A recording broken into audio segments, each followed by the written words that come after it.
Thank you. That was the Allemande in G major by Johann Sebastian Bach. In times of joy, sorrow, stress, and uncertainty, I return to Bach. I've played this work for patients, students, for a dear friend living with Parkinson's, and I also play it to center myself. Bach wrote this music over 400 years ago, and it still resonates. It still heals us today.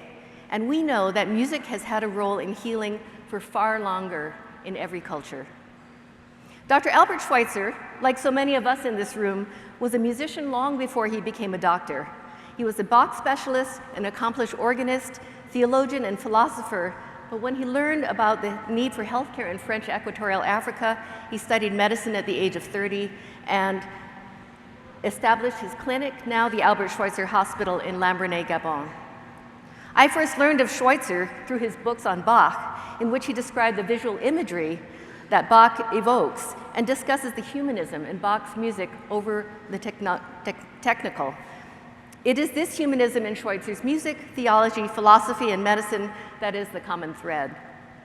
I next encountered Dr. Schweitzer 15 years later when I was a practicing pediatrician and the new president of the Longwood Symphony Orchestra, an ensemble of healthcare professionals in Boston. We had been asked by the Albert Schweitzer Fellowship and cellist Yo-Yo Ma to be a part of an all-city symposium considering what Schweitzer would do if he were serving in Boston. We engaged educators, leaders in public health, staff, clinicians, clients, and patients, sharing conversation and breaking bread together in all the public spaces across the city. Specifically, we considered the healthcare challenges of homelessness, domestic violence, HIV/AIDS, and children's healthcare disparities. And finally, at the end of the day, we gathered to share music together at a free, sold-out concert.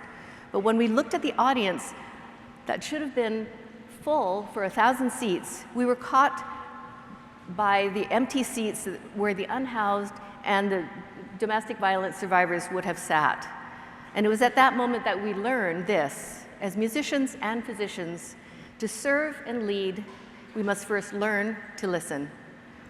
Attending the concert had implications we hadn't considered. It meant being vulnerable, being seen in a public space, losing a bed, and confronting social anxiety. Playing a concert, like the daily care that we give our patients, requires mindful, deliberate act of meeting the people that you serve where they are. I am a passionate advocate for the role of arts in lifelong learning, not just for my pediatric patients, but for undergraduates, medical students, residents, and beyond. And it is our responsibility to give our students permission to continue embracing the art forms they've brought with them to medical school. As artists, our students have already honed skills in communication, creativity, improvisation, collaboration, and dealing with uncertainty. As readers of literature and as practicing musicians and artists, they have learned to be observers and to consider and confront the human condition.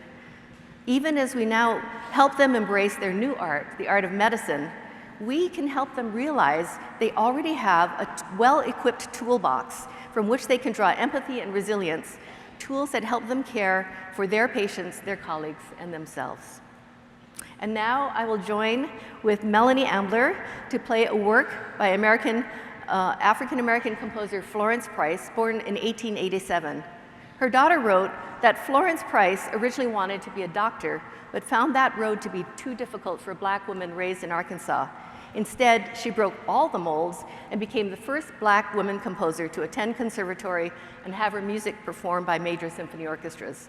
This work is called Adoration, arranged for cello and piano by Elaine Fine.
Thank you so much, everyone. My name is Melanie Ambler. I'm a fourth-year medical student at Stanford School of Medicine, an aspiring physician-musician. This is my cello, Shelby, my partner in crime.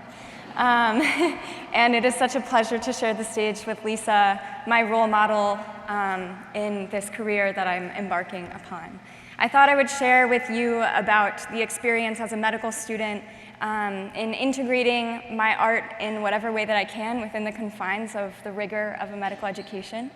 I'm a biomedical humanities concentrator at Stanford and have had the privilege of being able to incorporate my music wherever I can.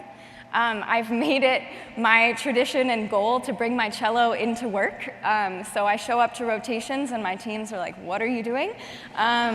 With my massive case on my back, and I say this is my passion. If I ever have a free moment, I would love to play for the patients that I'm following. Some of those stories have been so meaningful and have inspired the work that I'm doing this year.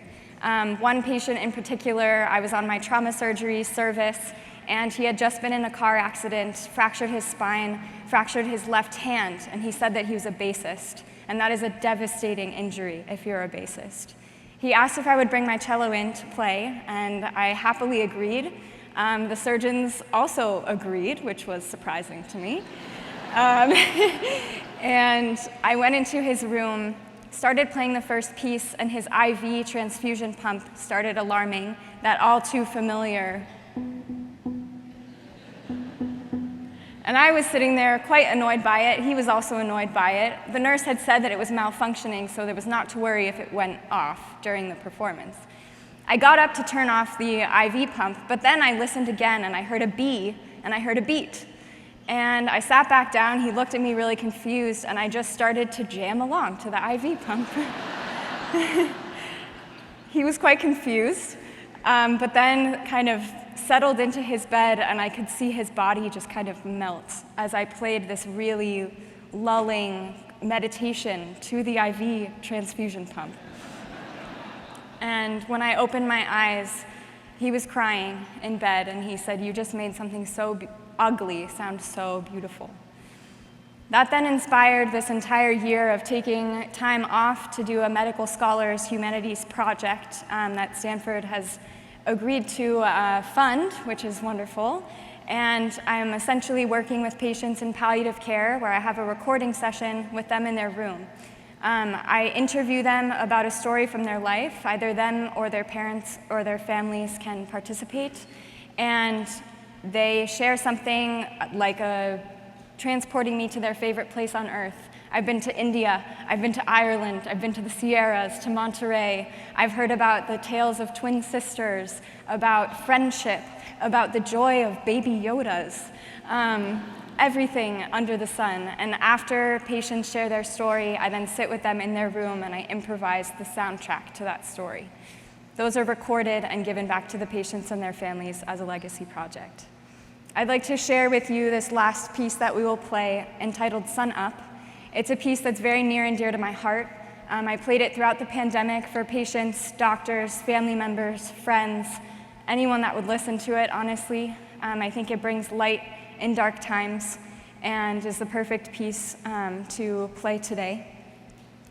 It is an absolute joy to play this piece with Lisa. Patients have sent me photos of sunrises from all over the world, and so while we play, you'll see a slideshow of the sunrises that people have sent throughout the last 5 years. If you'd like to close your eyes and just enjoy imagining your own sunrise, please feel free, but I would invite you to also enjoy the sunrises. I'd also really like to dedicate this piece to Simon, who we lost earlier this week, all too soon. Thank you.